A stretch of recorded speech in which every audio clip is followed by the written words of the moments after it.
Business trip? You just work it remotely and you say you have a business trip. You're just trying to dodge housework, aren't you? It's not like that. I really have work to do. Don't talk back. Just listen to your husband. A year into my marriage with my husband, he never recognizes my freelance work. Worse yet, he verbally abuses me, treating me like a mere housekeeper. I'm the one supporting the household, even paying the rent, but he uses me mercilessly without a shred of gratitude. At this point, I can't just stay quiet. I'll turn the tables and use my husband's threats of divorce papers to my advantage. With the image of his frantic scrambling in my mind, I headed for my business trip. My name is Maya, a 29-year-old employed by a publishing company. My husband's name is Bill, 5 years my senior at 34. We met 3 years ago when work took me to a different region. Bill's job was similar to mine. We both went to local places to sum up the current situation and write articles about it. We both worked in publishing, and with shared goals, we quickly clicked. We'd go on reporting trips together, and even after returning, would keep in regular contact. After 2 years of dating, he proposed. We didn't have a wedding ceremony, but we wore wedding dresses and tuxedos for photos, pledging our love in our own way. Post-marriage, we both moved into the condo where I have been living. Since there was extra space, the move went smoothly. Upon getting married, I thought about pursuing my dream of freelancing. Leaving my job would mean losing benefits, but I wanted to take the challenge on my own. About a week after the wedding, I decided to discuss this with Bill. I brought it up while we were having dinner together after work. Hey Bill, I'm thinking of quitting my current job at the publishing house. What? Why all of a sudden? Didn't you say you wanted to work harder? Yeah, I did, but I want to try freelancing. Freelancing?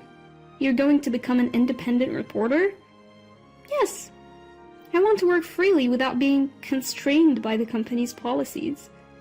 I candidly shared my genuine feelings. I thought Bill, being in the same industry, would surely understand.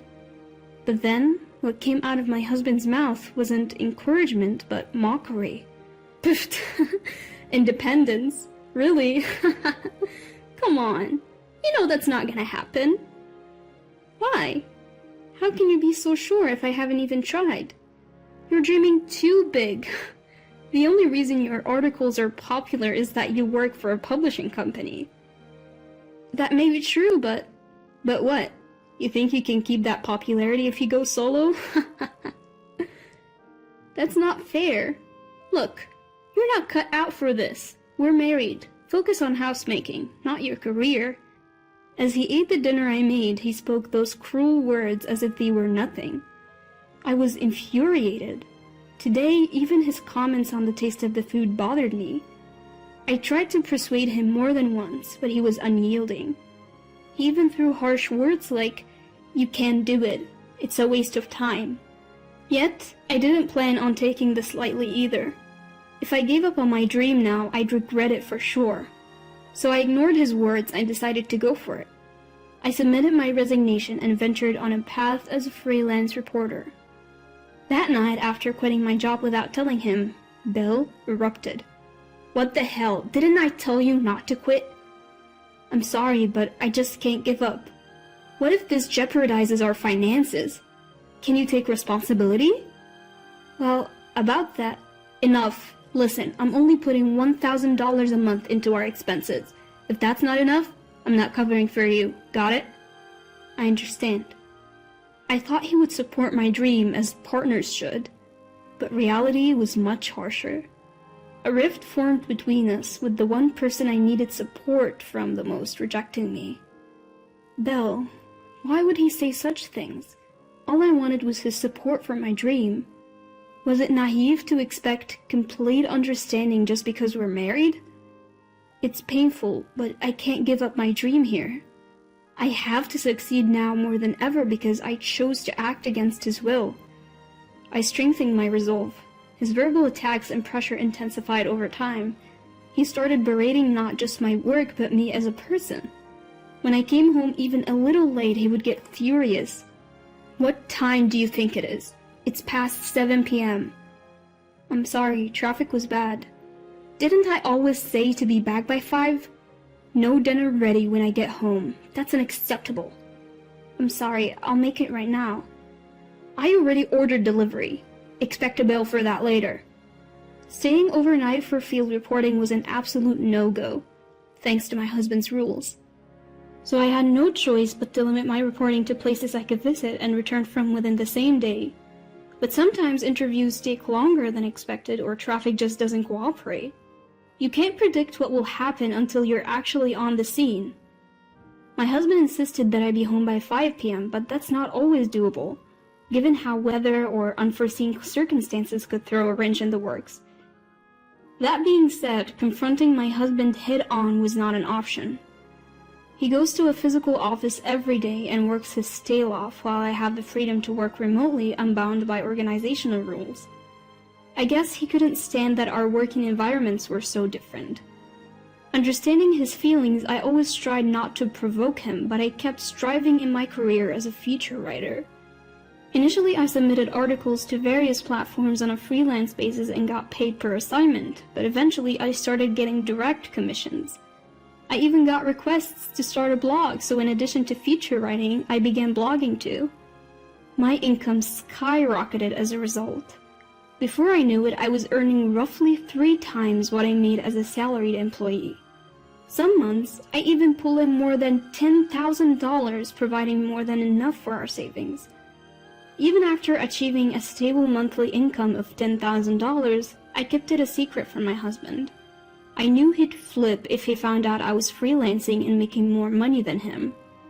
A year into our marriage, his attitude hasn't changed. If anything, it's gotten worse, and our conversations are practically non-existent. Instead, he increasingly berates me. Then, one fateful day, on a rare day off, I bought some clothes from a luxury store. When I got home, my husband glared at the shopping bags and sneered.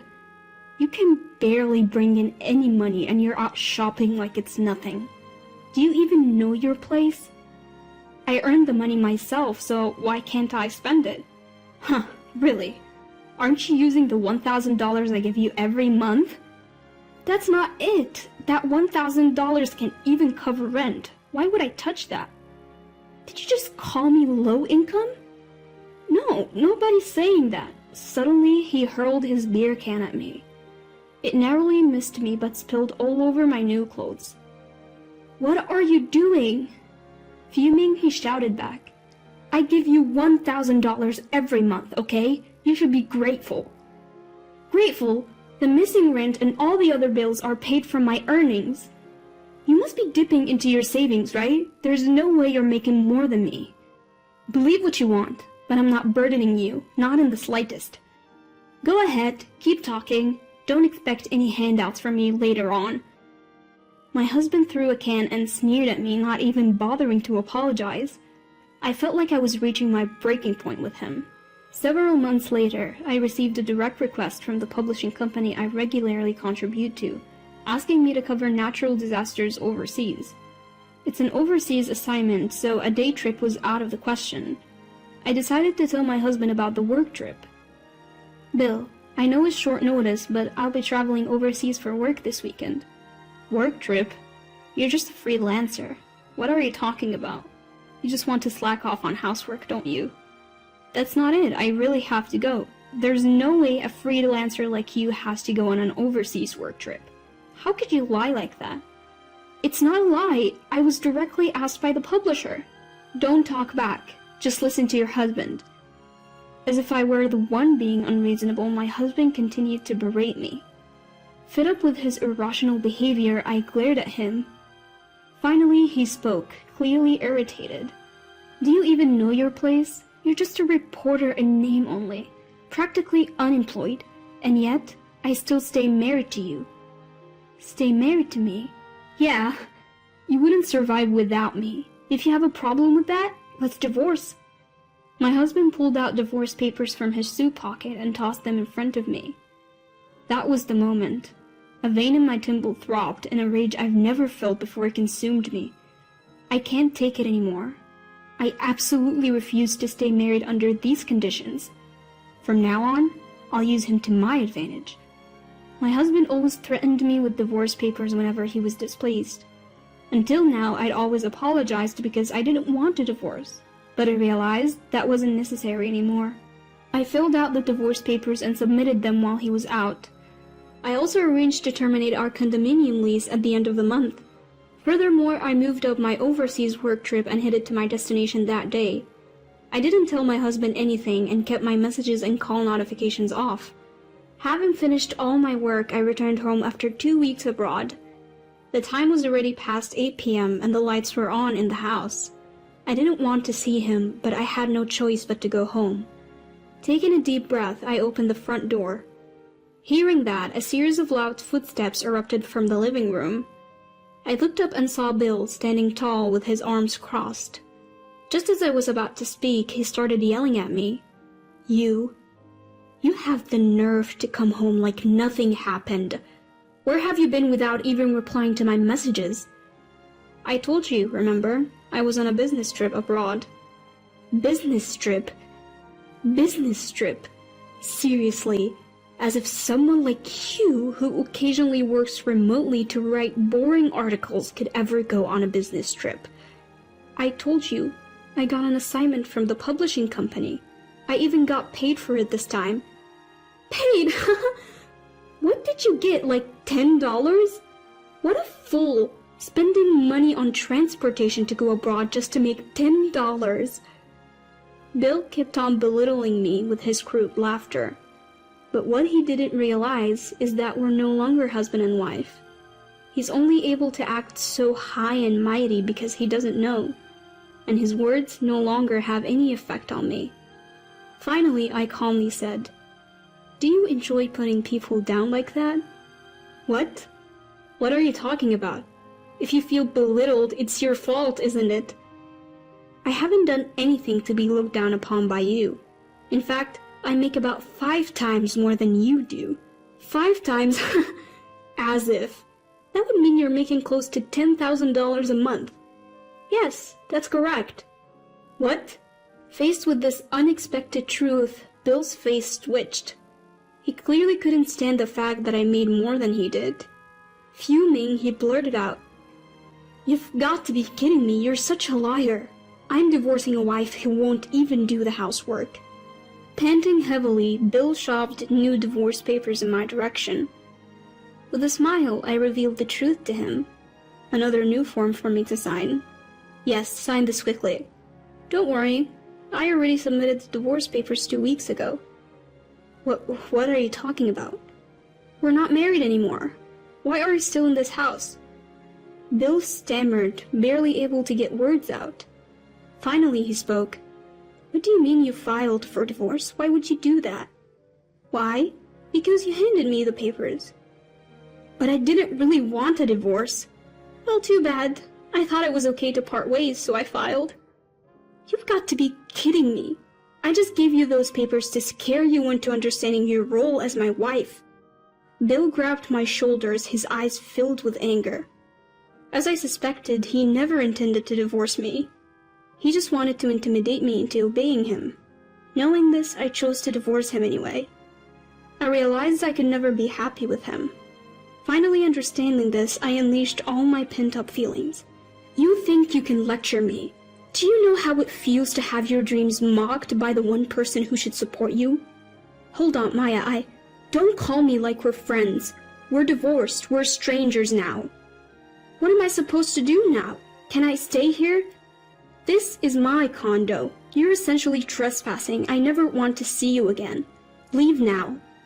I threw Bill's belongings out. Initially he resisted, but eventually gave in, shoulders drooping. After that, Bill called his parents and apparently moved his stuff to their place. However, due to the circumstances, they refused to let him stay and told him they wouldn't help him financially.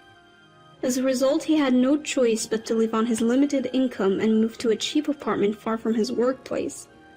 He can't spend money like he used to, and just getting by has become a struggle.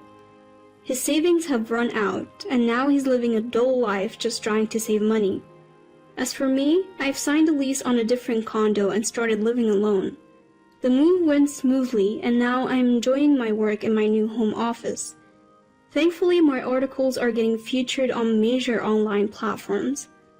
The blog I started on recommendation has also become a good source of income as the number of visitors kept increasing. I plan to continue doing what I love, writing great articles and covering stories from places that interest me. I want to keep my current job, but do it in a way that's sustainable for me.